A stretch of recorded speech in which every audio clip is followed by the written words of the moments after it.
Assalamu alaikum wa rahmatullahi wa barakatuh. This is Najwa Hussaini with Azadi News.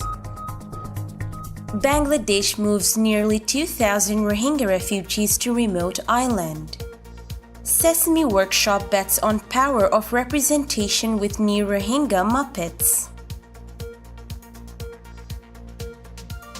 4 Bangladesh Navy ships carrying at least 1,800 Rohingya refugees on Tuesday left the Chattogram port for Bhasanchar Island in the Bay of Bengal amid concerns many of the persecuted refugees were coerced into relocating to the flood-prone island. The Rohingya refugees who have been sheltered in camps in Cox's Bazar since fleeing the 2017 Burmese military's clampdown were taken to Chattogram in buses on Monday. Navy Commodore Abdullah Al-Ma'mun Chaudhry said at least 1,804 Rohingya were being moved in ships to Bhasanchar. "We are ready to receive the new arrivals," he said by telephone from the island. The government insisted that the persecuted refugees want to start new lives on Bhasanchar, where 1,600 others arrived earlier this month. The South Asian nation eventually wants to relocate 100,000 Rohingya to the remote island in a move to decongest the refugee camps which shelter approximately 1 million Rohingya.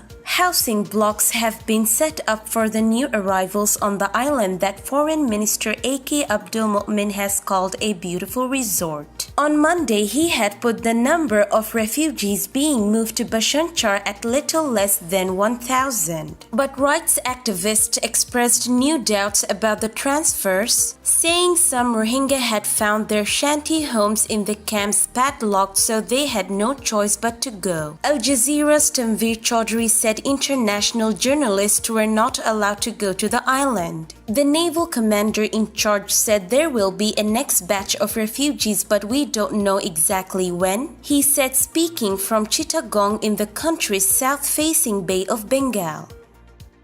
Forget the Oscars, one of the sites where the battle for on-screen representation matters most may be in Cox's Bazar, Bangladesh, the world's largest refugee camp. 2 new inhabitants are set to take up residence there in the new year, 6-year-old Rohingya twins Noor and Aziz. The difference between them and the 1 million plus Rohingya who have fled state-sponsored violence in neighboring Burma. Noor and Aziz are Muppets developed by the non-profit Sesame Street TV show creator Sesame Workshop. The organization, which has a presence in over 150 countries, created the new characters to help children in Cox's Bazar build key early childhood skills through relatable educational content which will feature them speaking in Rohingya. To help children feel less alone because they can identify with characters is a really powerful way to help them recover and start rebuilding the resilience that they so deserve, Sherry Weston, Sesame Workshop's president of social impact, tells Verity. To create content in which learning is joyful, playful, and actively engaging is one of the most important things we can do to help mitigate the negative effects of trauma they have experienced. She explained that Rohingya children have very little content available to them at all and have never seen themselves depicted in media. For most, this will be the first time that they can truly identify with the characters they are seeing in storybooks and on screen.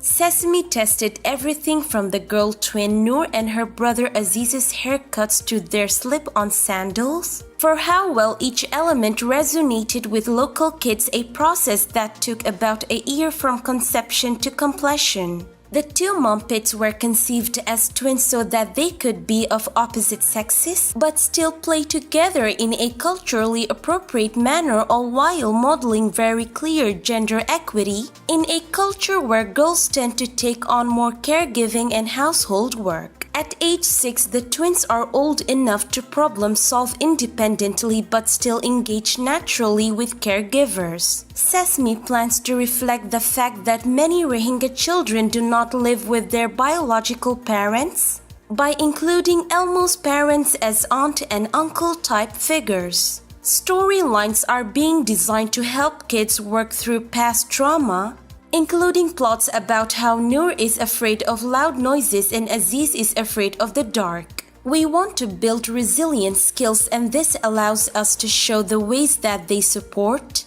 and reassure one another when one is stressed, Weston says. Despite a huge body of research on the general importance of early childhood education, there remains a significant gap in knowledge around what types of interventions work in humanitarian contexts for children like the Rohingya, who are on the move or displaced and may be for many years to come. We don't really know what works for children in such settings, admits Anita Anastasio, head of the Play to Learn initiative at the Lego Foundation, a key funder of the Bangladesh project. She estimates that about half of refugees in Cox's Bazar are children under the age of 18 and a quarter are below the age of 6. Humanitarian aid has historically focused on children's survival, health, and nutrition rather than their ability to thrive and develop key cognitive skills, meaning that there were until recently few interventions even available to study.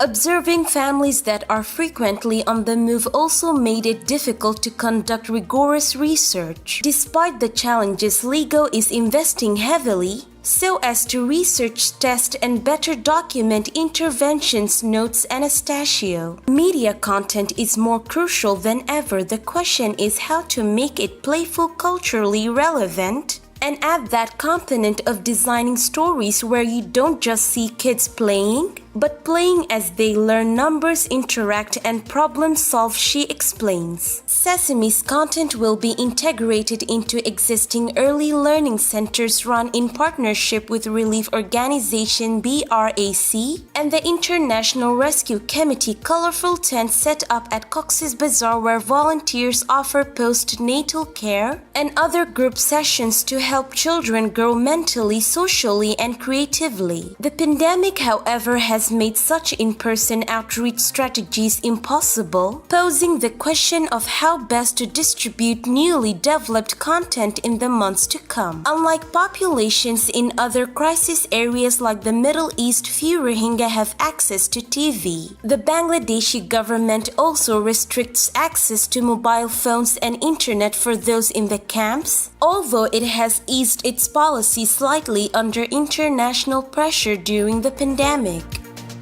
This is today's news. To get more updates about Rohingya, subscribe to our YouTube channel and hit the notification bell. Visit our website azadinews.org and follow our social media accounts. Wassalamu alaikum wa rahmatullahi wa barakatuh.